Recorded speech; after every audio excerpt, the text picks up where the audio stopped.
Hello everyone खुलुमबाय नोंथांमोनखौ गोदान बोसोरनि बयनिबो गोजोन हामलायनाय बावहरनाय थाबाय। बैसागुखौ नोंथांमोना माबायदि रंजाखो कमेन्टआव खोन्थाहरबानो जाबाय। जों माने जोबोद मोजाङैनो गाजा गोमजा रंजा बाजा ग्रोम ग्रोम बारहोहरबाय।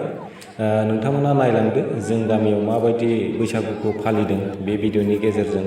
गोसो आरो इन्ट्रेस्ट दंबा जोबजासे आरो गोसो गैयाबा स्किप खालामनानै थांबानो जाबाय। नोंथांमोना मा होनो, मानोना बे भिडिअआ जोंनि खोला सिमलाबागाननि बैसागु रंजानायनि थाखायसो नालाय।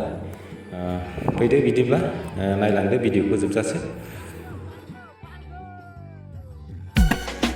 बेनो जाहैबाय जोंनि खोला सिमलाबागान गामिनि रंजालि बैसागु फालिनाय। ज' रंजाबाय मोसाबाय गाजा गोमजा ग्रोम ग्रोम, उन्दै गेदेर सेंग्रा सिख्ला बोराय बुरै गासैबो फाराग लाखियाजासे बयनिबो न'खर न'खर। जोबथा बोसोर एबा संक्रान्तियाव मोसौ थुखैबाय, बिबार माला गानहोबाय, लाव फान्थाव जाहोबाय, न'खर न'खर रायदों बिलाइ मोखोना बिबार खाथ्रि बिबारजों समायहोबाय।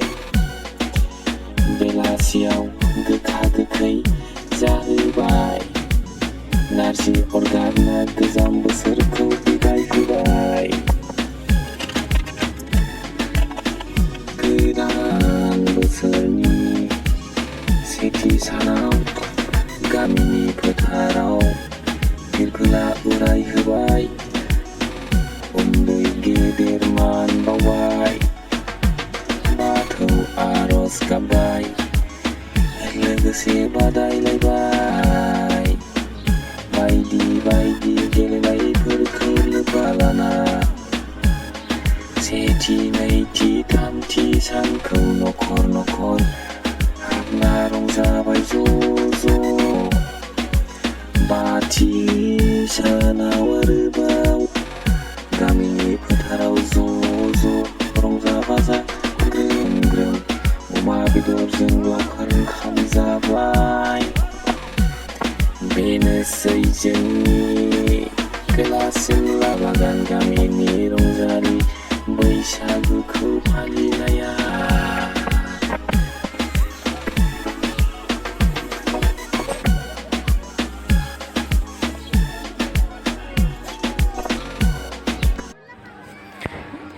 जोबजासे नायलांबानो जाबाय। माखासे भिडिअ क्लिप्सफोरखौ सिगांनि भिडिअफोरावनो नुबोखाबाय जानांगौ नोंथांमोनहा।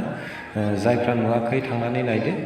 गोबां बादायलायनाय भिडिअ आरो रंजानाय मोसानायफोरनि भिडिअफोरखौ आङो होखांबाय। लं भिडिअ, सर्ट भिडिअ आरो फेसबुकआवबो हगारखांबाय। नोंथांमोनहा जायफ्रा फेसबुकआव फल' खालामाखै थांनानै फल' खालामदो। लिंकखौ डिसक्रिपसनाव होनाय दं।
लाइक आरो शेयार खालामनानै होदो आरो चेनेलाव गोदानै फैदोंब्ला अननानै चेनेलखौ साबस्क्राइब खालामनानै लादो।